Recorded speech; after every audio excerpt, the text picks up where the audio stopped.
Tengo mucho gusto en saludar a Daniel Lacalle. Doctor Daniel Lacalle, ¿cómo estás? Feliz semana, bienvenido.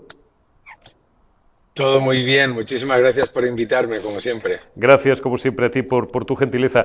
Oye, como siempre, antes de charlar contigo, espigo un rato en tu Tweetline. Vamos a ver si ya no termina de hundirse el suelo bajo nuestros pies y no se me cae el pinganillo, cosa habitual en mí. Y veo que se ha levantado una cierta polvareda, una cierta polémica entre distintos economistas. Por supuesto, bueno, pues tú eres quien veo que estás acaudillando el punto exacto del asunto, porque hay un informe o hay un estudio de FEDEA. Bueno, ahí tú lo que haces es dar una conclusión. Ahora vamos a enseñar algún gráfico de ese estudio. El estudio de FEDEA, que según Daniel Lacalle no muestra que los más ricos paguen pocos impuestos, como ha dicho la vicepresidenta segunda del gobierno, Yolanda Díaz. Han crujido impuestos, efectivamente, pues claro, a la clase media y a la clase baja.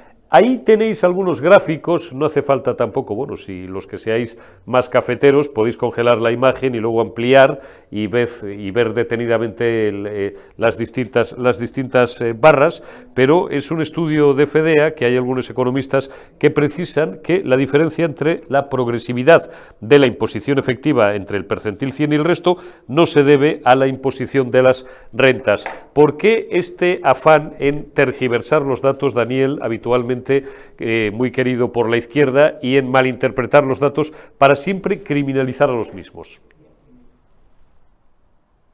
Sencillo, el objetivo de la izquierda siempre es enfrentar a la sociedad, ¿no? Ricos con clase media con pobres, autónomos con empresarios, empresarios con trabajadores, a cualquiera, ¿no?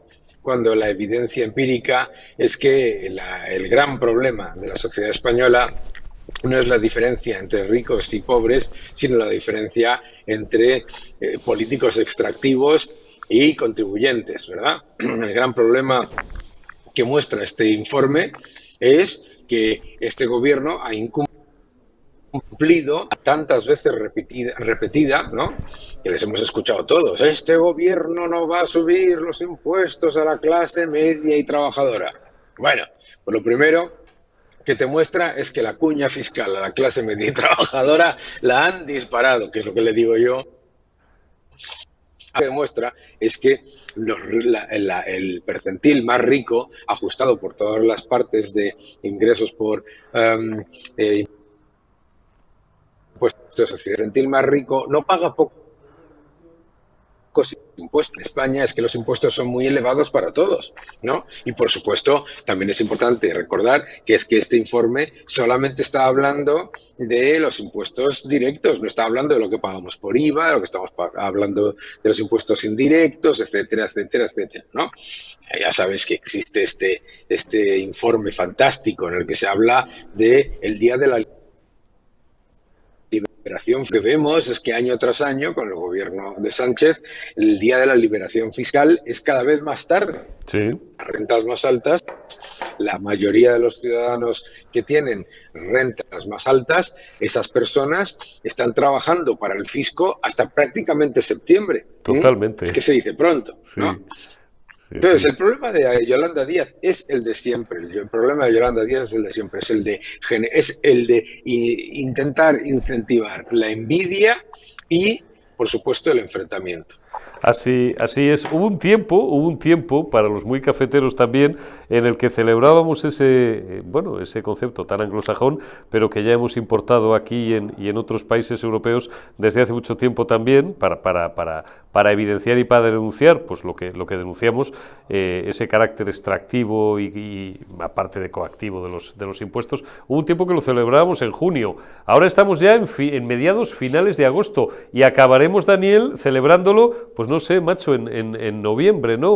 O prácticamente en vísperas de Navidad. Llegará un momento en el que, como los noruegos y algunos otros países nórdicos, hace décadas, pues le entregaremos el 80% de nuestros ingresos reales al Estado, nos dejarán 20 euros en el bolsillo, como decía un buen amigo, no lo vamos a citar aquí para no fastidiar, un buen amigo mío y tuyo creo también, nos dejarán 20 pavos en el bolsillo, para el periódico, para café, y oye, seremos felices porque el Estado administrará nuestro dinero. Esto también es un poco, en el caso español, una cierta herencia, y lo digo sin acritud, que no se me enfade nadie, una cierta herencia franquista, ¿no? Ese Estado benefactor, Hombre, siempre, ese Estado que te iba a proveer de todo lo que necesitaras. ¿A cuánta gente he oído yo en mi casa, padres, abuelos, tíos, gente ya de una edad que conocieron otro régimen y que desde luego no son en absoluto sospechosos de ser socialistas, decir, bueno, a mí no me importa pagar impuestos o pagar muchos impuestos, pero si me lo dan todo hecho, ¿no? Y si la sanidad, con el cuento de la sanidad y la educación llevan engañando a la gente décadas, Daniel. hombre, con el cuento de la sanidad y la educación es el más típico, ¿no? Que es el de decirle a la gente es que se necesita subir los impuestos para pagar la sanidad y la educación. Hombre, la sanidad, la educación y una gigantesca burocracia que la administre, ¿no? Efectivamente, tú es que has dicho algo muy importante. En España no hemos tenido nunca una sociedad liberal en la que el Estado fuese pequeño y en el que no se inmiscuyese en los recovecos más recónditos de la economía. Entonces, ¿qué es lo que pasa? Pues hay esa percepción. De hecho, muchas veces en cualquier debate que te pasará a ti cuando hablas con gente, Sí, dices, es que el gobierno tiene que hacer, es sí, que el ayuntamiento tiene que hacer, sí, es que ¿por qué? ¿Sabes, no? sí, sí, sí. No. O sea, lo que tenemos que dejar de decir, de pensar, es que tenemos aquí una especie de, primero, no, porque no es que te cobra por adelantado y con creces, pero lo segundo es darnos cuenta de que ese mal llamado estado de bienestar se ha convertido en el bienestar del Estado, que lo que hay ahora mismo es un gasto político absolutamente brutal y que, como se está demostrando, pues con la seguridad de las fuerzas y cuerpos de seguridad, con los recursos de la sanidad, etcétera, etcétera, lo que se hace es aumentar masivamente el gasto clientelar y luego no se está haciendo absolutamente nada de eso para lo que es, bueno, pues para lo que podríamos incluso aceptar, que también hay mucho que debatir sobre eso, esa cantidad de gastos que se incluyen dentro de sanidad y educación y que tienen de sanidad y de educación, lo que es socialista. Oye, una última y muy rapidita que no te quiero robar hoy excesivo tiempo, ya que hoy estamos conceptuales y un poco pedagógicos. Te he oído hace unas horas también una grabación dentro de esa ingente producción que despliegas a uno y otro lado del Atlántico, una que es, bueno, pues brillante y que hay mucha gente que ya la tiene perfectamente aprendida, pero otra todavía no se le mete en la cabeza.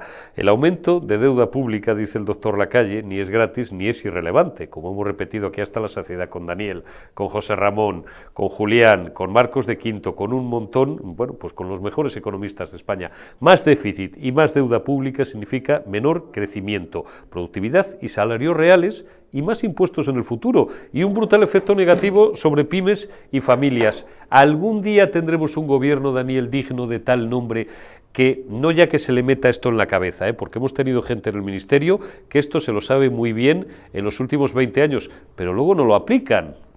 ¿Qué tendrá la moqueta o qué tendrá Claro. el estar ya en la cabina, en la nave del Columbia, para que de repente se te olvide todo lo que tenías perfectamente somatizado marcha martillo, pues desde hacía décadas? Bueno, pues yo creo que ocurrirá cuando la sociedad civil despierte, ¿no? Claro, lo que pasa es que la sociedad civil ahora mismo pues parece como que está en una situación en la que dice, bueno, pues vamos a ver si le fastidian a Eurico y a este otro, y a mí me cae un poquito de lo que le fastidian a él, ¿no? Porque ni siquiera es, claro, la gente lo que no entiende, y es difícil, pero si cuando se lo explicas lo entiende perfectamente.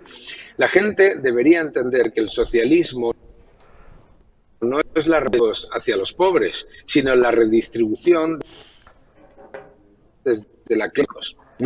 Y cuando se dan cuenta de eso y lo perciben inmediatamente y lo ven en esa crítica constante de los ciudadanos a los políticos, acabó el sueño este del socialismo, porque la realidad, y lo estamos demostrando y lo están demostrando constantemente, es que luego lo que ellos hacen es que al grupo de multimillonarios que les mantiene su argumentario y que les defiende el capitalismo, a ese lo cuida maravillosamente. Por lo tanto, no está redistribuyendo de los ricos a los pobres, está manteniendo a los ricos que les defienden y está redistribuyendo desde la clase media hacia los políticos. Y luego, por supuesto, hablabas de qué partido lo va a hacer. Pues ya tienen que ponerse las pilas. Ya tienen que ponerse las pilas, o sea, lo que no puede ser es que tengamos aquí que elegir en el amplísimo abanico de socialismo, socialismo, socialismo y comunismo. No, hombre, no. Yo creo que tenemos que mostrarle a la gente que hay una política que funciona mucho mejor, y como decía, que está ahí el libro detrás, en Camino de Servidumbre, Sí, Hayek, sí. que dedicaba el libro a los socialistas de todos los partidos, pues a los socialistas de todos los partidos, que el socialismo no funciona, que el problema no es el cocinero, el problema es la receta. Le recomendamos siempre a todo el mundo Camino de Servidumbre, ese libro de Hayek, que incluso los que no somos economistas, pero somos apasionados de la economía desde hace 30 años, hemos leído, y que sin embargo otros que sí son economistas han leído, incluso han estudiado seguramente, pero como bien precisa el doctor Lacalle, y lo has dicho hasta la saciedad y lo tienes escrito en alguno de tus libros, no todos lo han entendido, porque incluso hay economistas socialdemócratas que bueno, luego han tratado de reinterpretar algunas de las ideas de Hayek. Piénsalo. ¿Eh? No, y no las de Hayek. Piensa que todos estos que se llaman keynesianos, lo primero que se dice también aquí detrás lo tenéis en la teoría general del dinero, por parte de Keynes, es que el crecimiento, en periodos de crecimiento, el Estado debe ahorrar impuestos. Esto es. Y en periodos en los que haya recesión, el Estado debe utilizar el ahorro para invertir en actividades con rentabilidad económica real. Bueno, pues eso se les ha olvidado. No, es que lo que hacen es lo contrario. En periodos de crecimiento lo que hacen es aflojar, y en periodos de estrechez lo que hacen es apretar hasta ahogar al pollo, claro, como dicen en mi tierra. Doctor Daniel Lacalle, como siempre un placer hablar contigo. Cuídate y hasta dentro de unos días. Te envío un abrazo. Continuamos en Generación